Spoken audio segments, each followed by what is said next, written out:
जय श्री राम, जय भारत। मित्रों, मैं हरीशचंद्र सिंह देश के चारों स्तंभों से न्यायपालिका, कार्यपालिका, पत्रकारिता और विधायिका, इन सब से पूछना चाहता हूं, सहारा ने ऐसा कौन सा अपराध कर दिया है जो न्याय में इतना विलंब हो रहा है। पिछले मार्च में 18 मार्च को मध्यस्थता के माध्यम से इस मामले को सुप्रीम कोर्ट की साइट पर सेटल्ड दिखाया जा रहा है, लेकिन किसी प्रकार का कोई भी आर्डर अभी तक अपलोड नहीं हुआ है। हम पूछना चाहते हैं, सहारा ने ऐसा कौन सा अपराध कर दिया जो न्याय में इतना विलंब हो रहा है? क्या सहारा कोई आतंकवादी संस्था है? क्या सहारा राष्ट्र विरोधी संस्था है या सहारा विदेशी संस्था है? यदि नहीं, तो न्याय में इतना विलंब क्यों, जबकि सहारा की बहुमूल्य संपत्तियां देश में ही स्थित हैं।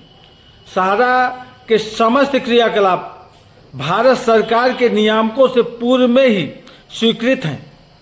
सहारा ने आम नागरिकों को भारी मात्रा में रोजगार देकर देश की सबसे विकट समस्या के समाधान में उल्लेखनीय योगदान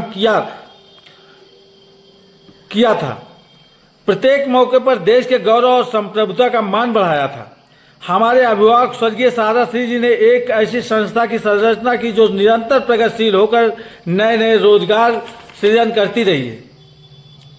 सहारा का राष्ट्र निर्माण में अतुलनीय योगदान रहा है। सहारा इंडिया सहारा श्री जी के नेतृत्व में देश के मुकुट का कोहिनूर रही है। ऐसे दुर्लभ संस्थान को माननीय सुप्रीम कोर्ट ने विगत 12-13 वर्षों से बंधक बनाकर नैसर्गिक न्याय की भावना को अनदेखा किया है, जो कि कहीं न कहीं राष्ट्र निर्माण में बाधक ही साबित हुआ है। जबकि विडंबना यही है कि सुप्रीम कोर्ट आतंकवादियों तक के मानवाधिकारों की चिंता करता दिखाई देता है। क्या सहारा इंडिया का निवेशक, सहारा इंडिया का कार्यकर्ता, सहारा इंडिया का प्रबंधन माननीय सुप्रीम कोर्ट के चिंता का विषय नहीं है?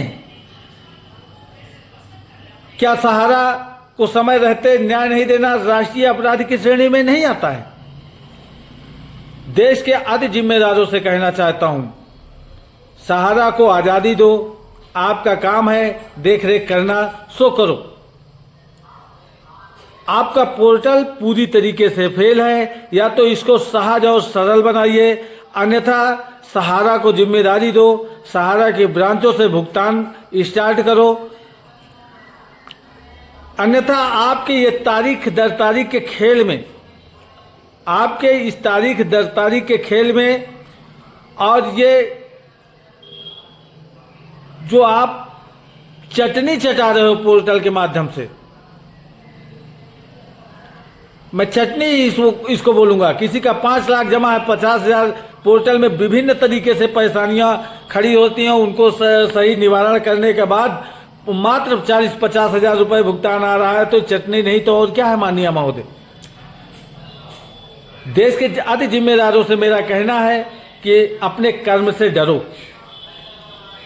हमारा एक कार्यकर्ता, 2 कार्यकर्ता आपके इस कारनामों की वजह से बेगुनाह कार्यकर्ता बलिदान हो रहा है।